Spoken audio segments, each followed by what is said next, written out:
Okay, so this is my piece called Reverse, which I finished this year.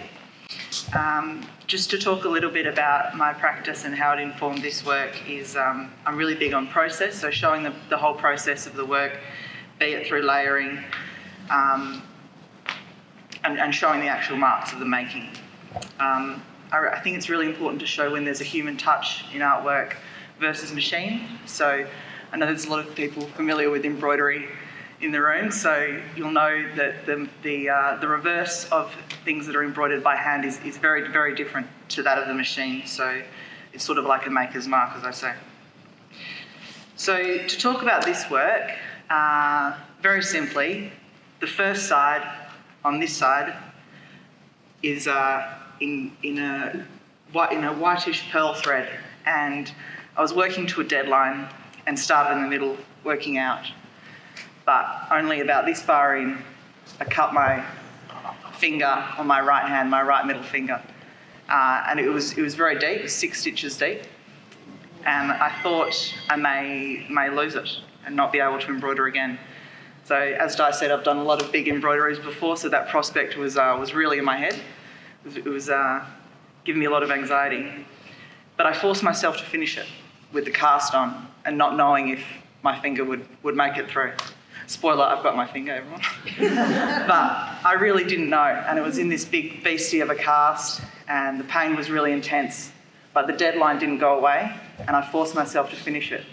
So if you look at the other side, and especially this side, you'll see that it's a process where I was very unsure, I was very melodramatic, but I forced myself to finish it. Now, this object was a heavy object. This in-between stage, it was an embarrassing thing to me. It was laden with this sort of guilt about, how I'd poured out all my emotions into that side. I was quite embarrassed about it, but I kept it because it's time, it's a process, it's an object of human labour. So 6 months later, my finger's better now. On the other side, I did the red text. I was thinking of a way to show the process, the embarrassment and the healing on both sides at once. And I think the language of hand embroidery really works to that point, because they're literally, you couldn't separate one from the other now. They're very much in each other's face and they make a work together. So now I can reflect on how in the ways it's healed and the ways maybe it hasn't.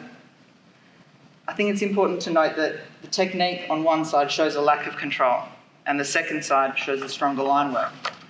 And neither of which alone I think would be a strong piece, but together I think they show that balance.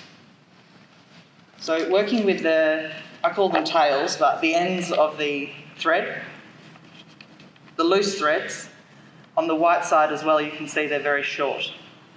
They kept getting caught in my cast, which is secured with Velcro. And also, in a way, I was very anxious about running out of thread because all of the materials on this piece are found materials.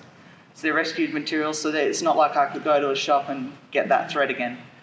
And I had a lot of this pearl thread left, but I was very anxious that I'd run out. And I've got a huge ball of it left. But you can see that paranoia made me cut all the tails short on this side. On the red side, I could go on forever and I was very confident.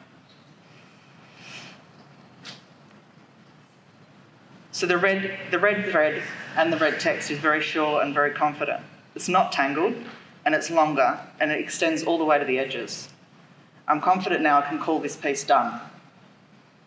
Although, to be fair, it wouldn't be the end because I will make another work again. But it really holds in it a lot of weight of that process for me. Thank you.